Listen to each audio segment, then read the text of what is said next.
2 Samuel. Summary to chapter 3.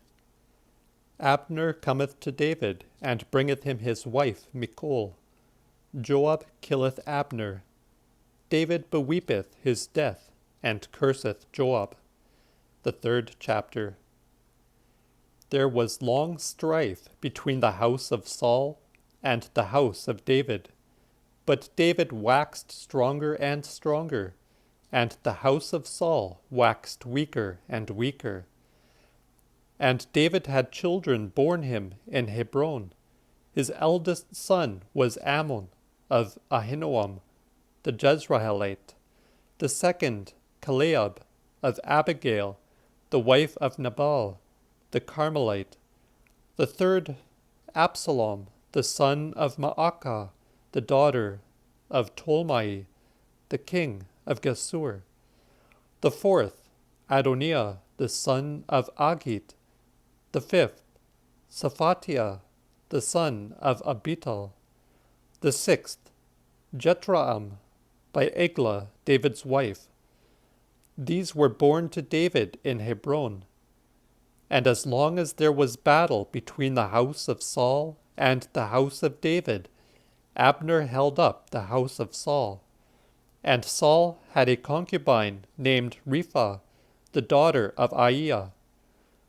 And Isboset said to Abner, Wherefore liest thou with my father's concubine?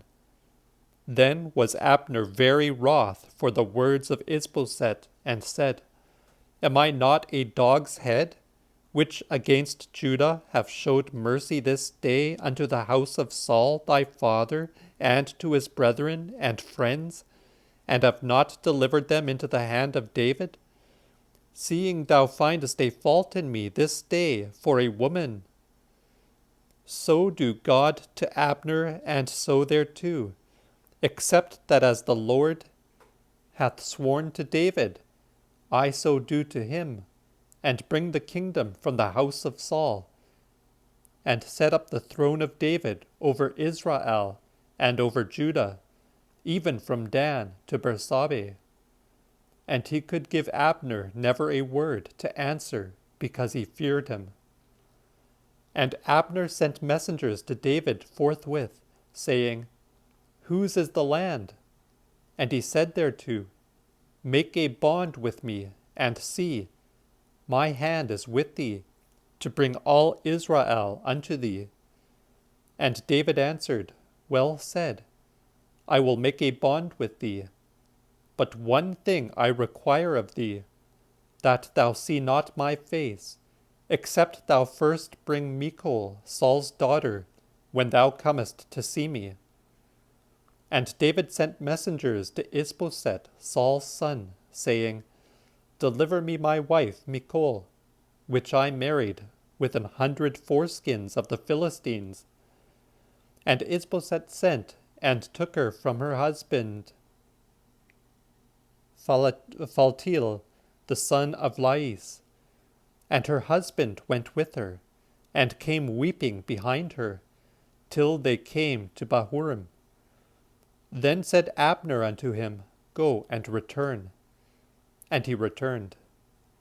And Abner had communication with the elders of Israel, saying, Ye have long gone about that David should be king over you.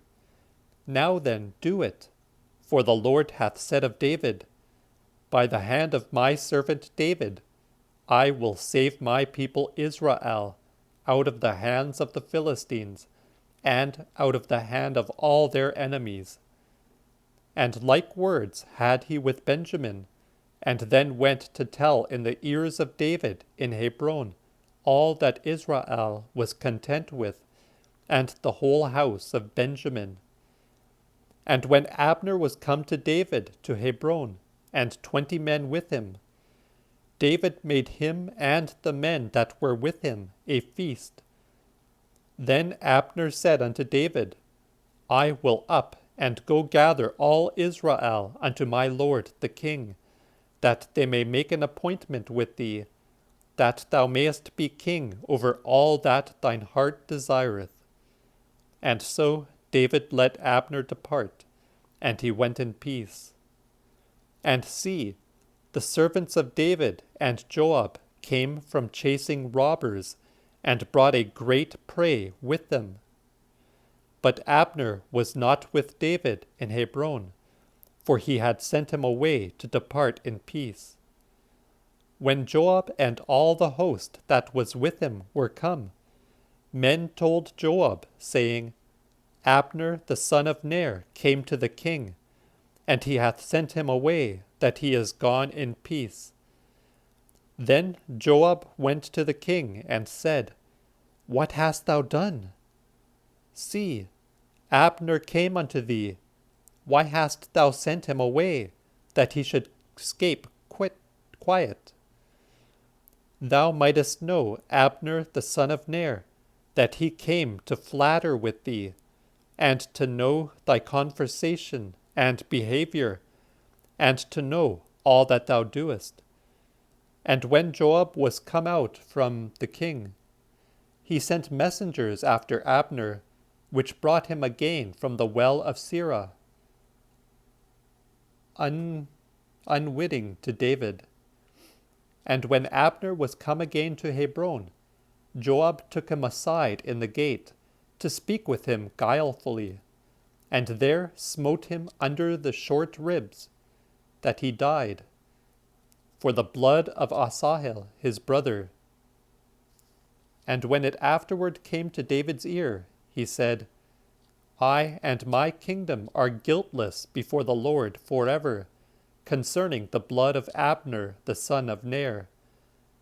It fall therefore on the head of Joab, and on all his father's house, that the house of Joab be never without one or other that hath running issues, or without lepers, and goers on crutches, and that fall on the sword, and that lack bread. And the cause why Joab and Abishai slew Abner was, that Abner had slain their brother Asahel at Gabon in battle. And David said to Joab and to all the people that were with him, Rent your clothes, and put on sackcloth, and mourn before Abner. And King David himself followed the bier. And when they had buried Abner in Hebron, the king lifted up his voice and wept over the sepulchre of Abner, and so did all the people.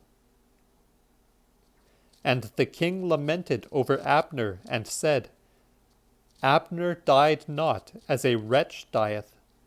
Thy hands were not manacled, nor thy feet brought into gyves. But as men fall before wicked children, so fellest thou.